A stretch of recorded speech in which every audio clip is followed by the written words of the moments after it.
Everyone, welcome back to my YouTube channel.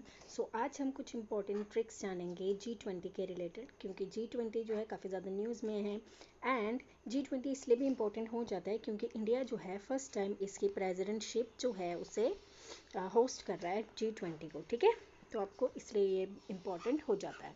अब देखिए, G20 summit जो है इंडिया फर्स्ट टाइम एज्यूम कर रहा है इसकी प्रेसिडेंटशिप। इसका एजेंडा आपको याद रखना है, inclusive, ambition, decisive and action oriented. ठीक है, अब देखिए ये फाउंड कब हुई थी। देखिए 1999 में ये फाउंड हुई थी। बट आपको ये चीज़ इसका याद रखनी है, इसका कोई भी हेडक्वार्टर नहीं है।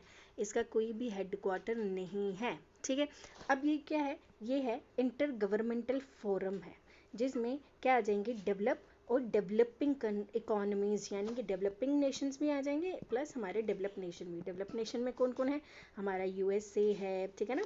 और डेवलपमेंट में कौन सा है, इंडिया है। तो ये सब नेशंस, यानी कि ये इंटर गवर्नमेंटल ऑर्गेनाइजेशन है जिसमें डेवलप और डेवलपिंग इकोनॉमीज दोनों आती है, east Asia and south east Asian countries. अब देखिए इसमें क्या है, G20 जो है काफ़ी इंपॉर्टेंट इसलिए भी है क्योंकि ये 85% ऑफ द ग्लोबल GDP जो है उसमें इंक्लूड करती है। ठीक है, 85% ग्लोबल GDP में ये वाली जो G20 कंट्रीज़ हैं वो इसमें इंक्लूड करती है। ठीक है, इंटरनेशनल ट्रेड जो है वो 2/3 ऑफ द वर्ल्ड पॉपुलेशन भी है।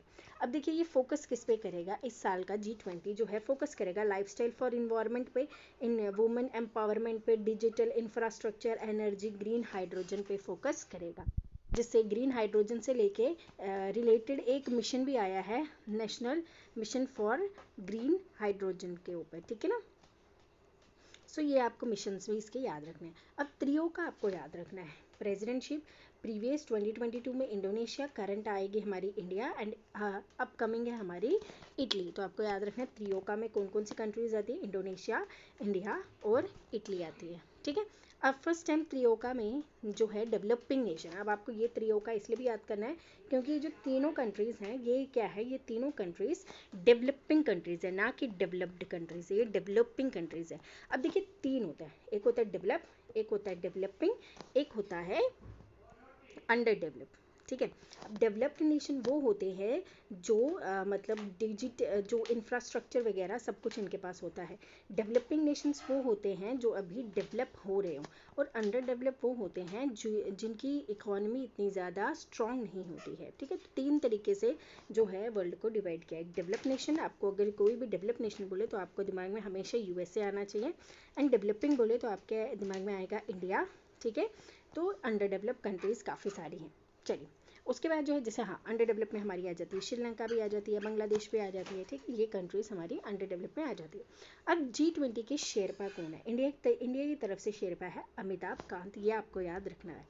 अब जो है ये 2 पैरेलल ट्रैक्स पे है, एक फाइनेंशियल और एक Sherpa, led by finance minister पे, जो सेंट्रल गवर्नमेंट के जितने भी बैंक के गवर्नर होंगे वो, एंड शेरपा जो है वो पर्सनल मिशनरीज होंगे लीडर्स के। ठीक है, तो इंडिया की तरफ से शेरपा कौन है वो आपको याद रखना है, अमिताभ कांत। अब आपको मैं इस साल का जो हमारा UPPSC यानी उत्तर प्रदेश का जो PCS एग्ज़ाम्स होता है उसमें जो है हमसे ये G20 का क्वेश्चन जो है वो पूछा गया, तो मैं आपको दिखाऊंगी वो किस तरीके का क्वेश्चन जो है वो पूछा गया था। अब नेक्स्ट है, ये आपको ट्रिक इसकी पता ही होगी, गुरुजी सीता अब SSC FCI में जॉब करती है।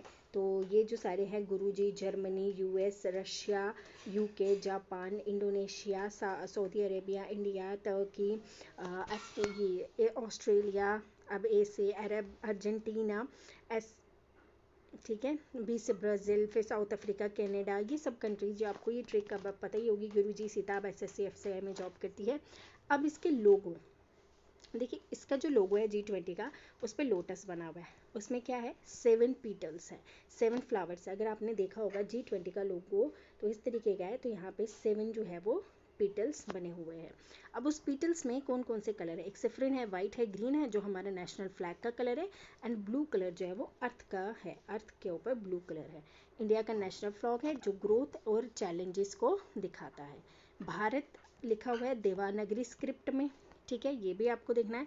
और जो ये 7 जो लोटस के 7 फ्लावर्स बने हैं ना, जैसे मैंने आपको बताया वो पीटल्स हैं, जो 7 फ्लावर्स हैं वो 7 कॉन्टिनेंट बताते हैं ग्लोब के। ठीक है, चलिए अब इससे रिलेटेड जो क्वेश्चन आया था वो भी आप एक बार देख लीजिए। यहाँ पे देखिए, with reference to India's G20, which of the following statement is correct? The logo has lotus with has 7 petals, जैसे मैंने आपको अभी बताया. The logo 7 petals जो है वो रिप्रेजेंट करते हैं 7 कॉन्टिनेंट को. तो इसका आंसर होगा option B, both A and B. तो आपको क्या है, G20 को इस तरीके से पढ़ना है कि आपका जो क्वेश्चन है वो सॉल्व हो जाए. ठीक है. अब देखिए एक और जो हमारी एक और ऑर्गेनाइजेशन है वो है SCO, Shanghai corporation of India, क्योंकि इंडिया जो है वो इसकी प्रेसिडेंटशिप जो है इस साल प्रेसिडेंट है इसका. एंड ये भी ऑर्गेनाइजेशन काफ़ी ज़्यादा न्यूज़ में है. ठीक है. सेकंड आ जाती है हमारी सेकंड आ जाती है हमारी क्वाड नेशन. क्वाड नेशन इसीलिए न्यूज़ में है क्योंकि क्या क्वाड की जो मीटिंग है वो होने वाली थी, और ये जो यूएस ने इस मीटिंग को कैंसिल कर दिया था. ठीक है. यूएस ने, जो बाइडेन जो वहाँ के प्रेसिडेंट है, उन्होंने इसको मीटिंग को कैंसिल कर दिया, इसलिए क्वाड जो है वो काफ़ी ज़्यादा न्यूज़ में. तो क्वाड जो है वो 2007 में जो है वो आई थी, जिसको शिंजो एबे ने लाया था, शिंजो एबे ने. सो आपको क्या करना है, आपको क्वाड नेशन को भी अच्छे से पढ़ना है. क्वाड में कौन है, इंडिया है, यूएस है, ऑस्ट्रेलिया है एंड जापान है. ठीक है.